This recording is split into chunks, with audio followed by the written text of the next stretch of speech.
ആവശ്യമായ സാധനങ്ങൾ എന്തൊക്കെയാണെന്ന് നോക്കാം.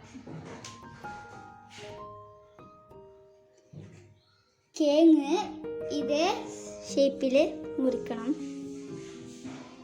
വെളുത്തുള്ളി, കരിവേപ്പില, 2 മുളക്, 1 ടേബിൾ സ്പൂൺ അരിപ്പൊടി, ഉപ്പ്, മുളക് പൊടി,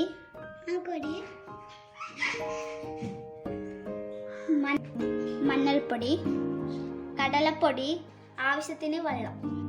ഇതെല്ലാം ബൗളിലിട്ട് മിക്സ് ചെയ്യാം.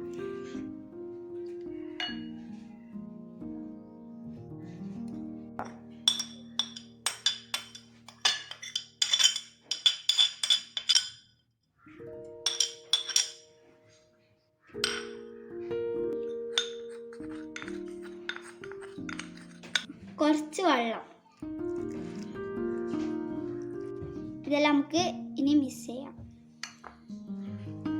കുറച്ചും കൂടി വെള്ളം ഒഴിക്കാം.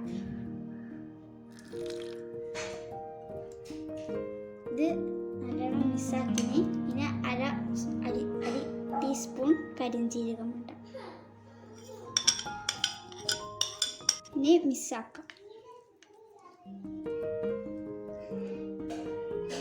ഇത് ഓരോന്നായിട്ട് ഇങ്ങനെ ഇടും. ഈ മാവിൽ ഓരോന്നായി മുക്കി പൊരിക്കാം.